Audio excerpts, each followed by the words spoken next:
بسم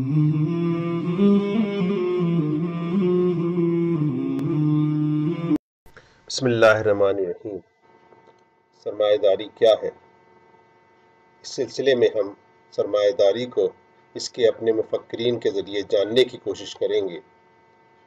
اس تناظر میں ہم نے اس کی تاریخ، اس کے عقائد اور اس کے نظریات کو جاننے کی کوشش کی۔ اب ہم اس کے نظریات کو جانتے ہیں۔ ہماری رائے ہے کہ سرمایہ داری کا عقیدہ آزادی، مساوات اور ترقی کا حصول ہے۔ ان عقائد کے حصول کے لیے اس کے مختلف طریقہ کار ہیں جن کو سرمایہ داری کے نظریات کہتے ہیں۔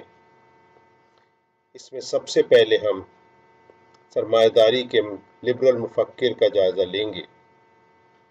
بحیثیت لبرل مفکر کے جان لاک کی فکر کا جائزہ سب سے پہلے لیا جائے گا کہ اس نے کس طریقے سے سرمایہ دارانہ عقائد کی بنیاد رکھی۔ جان لاک کے دور کا تاریخی تناظر۔ جان لاک مغربی سرمایہ دارانہ لبرل فکر کا نہ صرف کلیدی اور بنیادی مفکر ہے، اس کو لبرل فکر کا خالق بھی کہا جاتا ہے۔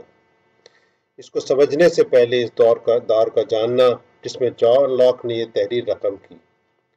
جان لاک کی فکر 1688 کے شاندار انقلاب گلوریس ریولوشن کے بعد منظر عام پر آئی، جس کو اس نے اپنی کتاب ٹو ٹریٹیز آف گورنمنٹ میں تحریر کیا ہے۔ اس نے یہ سیاسی منظرنامہ ولیم اور میری کی حکومت کے لیے تشکیل دیا تھا۔ ان دونوں نے جیمز کو، جو کہ ایک مطلق العنان بادشاہ ایبسولوٹ مونارک تھا، اس کو شکست دے کے دستوری بادشاہت کانسٹیٹیوشنل مونارکی قائم کی تھی۔ لاک کا اثر امریکی انقلاب پر بھی رہا۔ اس نے رائٹ، لبرٹی اینڈ پراپرٹی، جو کہ امریکی دستور کا اہم ستون ہے، اس کو اجاگر کرنے میں نہایت اہم کردار ادا کیا۔ جان لاک تاریخ کے جس دور میں موجود تھا وہ عیسائی عقائد، عیسائی اقتدار کی کشمکش کا دور تھا۔ عیسائیت کو اس دور میں دو بڑے چیلنجز کا سامنا تھا۔ ایک اس کی اپنی مسلکی جنگ تھی، جس کو 30 سالہ جنگ یا 30 ایئرس وار کہتے ہیں، جو کہ 1618 سے 1648 تک لڑی گئی اور جس میں لاکھوں عیسائی مارے گئے اور عیسائیت دو حصوں میں بٹ گئی، ایک کیتھولک اور دوسرا پروٹسٹنٹ۔ پروٹسٹنٹ تحریک نے چرچ آف انگلینڈ کے سیاسی اور مذہبی اقتدار کو چیلنج کیا اور یہ باور کروایا کہ ہر شخص بائبل کی تشریح خود کر سکتا ہے۔ کیلوین اور لوتھر اس دور کے بانیوں میں سے تھے، جنہوں نے دنیا پرستی کا جواز عیسائی تعلیمات کی روشنی میں فراہم کیا۔ خود کیلوین اور لوتھر اس کا برملا اظہار کرتے ہیں کہ دنیا میں زیادہ سے زیادہ دولت قرب الہی کی نشانی ہے اور خدا بندہ جس سے راضی ہوتا ہے اس کو دنیا میں ہی دولت سے سرفراز کر دیتا ہے۔ انہی جنگوں کا نتیجہ ہوا کہ چرچ کی سیاسی مداخلت کو مسلسل چیلنج کیا جانے لگا کہ چرچ کا کام تو انفرادی اصلاح ہے، سیاست سے اس کا کیا تعلق، اور بادشاہ خدا کا نمائندہ نہیں بلکہ عوام کا نمائندہ ہے۔ دوسری جنگ پارلیمنٹ اور بادشاہ کے اقتدار کے درمیان چلی۔ چرچ نے بادشاہ کو خدا کا نمائندہ یعنی کہ ڈیوائن رائٹ آف کنگ کا درجہ دے دیا تھا اور اس کو اقتدار میں چرچ کے ساتھ شریک کر لیا تھا۔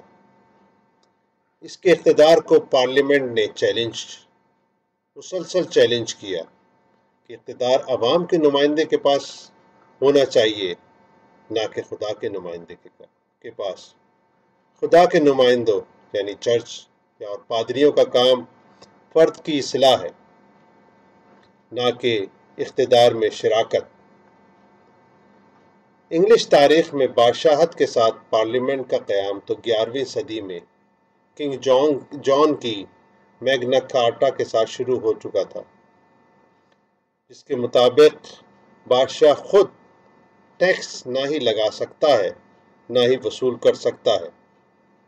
اس کے بعد سے پارلیمنٹ کی طاقت میں مسلسل اضافہ ہوتا گیا، جس کے سبب بادشاہ اور پارلیمنٹ میں جنگیں رہیں۔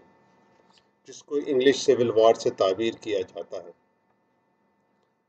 1642 میں سول وار چارلس اول اور پارلیمنٹ کے درمیان ہوئی۔ 1649 میں چارلس کو شکست ہوئی اور کچھ عرصے کے لیے پارلیمنٹ کا اقتدار قائم ہوا، مگر 1653 میں کروم ویل نے عیسائی ریاست کا قیام کر کے پارلیمنٹ کو بے دخل کر دیا۔ کروم ویل کی عیسائی ریاست کا خاتمہ 1658 میں اس کے مرنے کے ساتھ ہوا۔ اس کے بعد انگلستان میں دوبارہ مطلق العنان بادشاہت کا دور آیا۔ چارلس دوم جو کہ 1660 سے لے کر 1685 تک اور جیمز دوم جو کہ 1685 سے لے کر 1688 تک مطلق العنان بادشاہ رہے۔ ان کے دور کا خاتمہ ولیم اور میری نے کیا، اور جس کی وکالت میں لاک نے ٹو ٹریٹیز آف گورنمنٹ تحریر کری، اور اس طرح سے دستوری بادشاہت کا دور شروع میں سیاسی طور پر پارلیمنٹ میں دو گروہ بن گئے تھے، ایک ویک اور دوسرا ٹوری۔ ویک پارلیمنٹ کے حقوق کی پاسداری چاہتا تھا اور اس کی بالادستی چاہتا تھا، اس کے خلاف ٹوری مطلق العنان بادشاہت کا قائل تھا۔ ولیم اور میری کے اقتدار میں آنے سے وک کی بالادستی قائم ہو گئی، اور اسی ماحول کی عکاسی لاک نے کی ہے، اور عیسائیت کی لبرل تعبیر پیش کی ہے، اور سرمایہ داری کو ایک جواز پیش کیا۔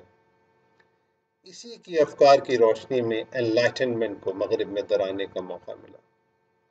جان لاک اس فانی دنیا میں 1632 سے 1704 تک رہا۔ وہ چونکہ مطلق العنان بادشاہت کا مخالف تھا، اس لیے کچھ عرصے کے لیے ہالینڈ میں جلا وطن رہا، مگر 1688 میں شاندار انقلاب یعنی گلوریس ریولوشن کے بعد انگلستان واپس آ گیا۔ لاک ایک سیاسی مفکر تھا۔ اس کے علاوہ اس نے اپسٹمالوجی اور مذہبی ٹالریشن کے افکار کو جلا بخشی۔ وہ تنویریت انلائٹنمنٹ کا فکری مفکر ہے، اور اس کی 3 مشہور کتابیں یہ ہیں: two treatises of government, letter concerning toleration, and essay concerning human understanding.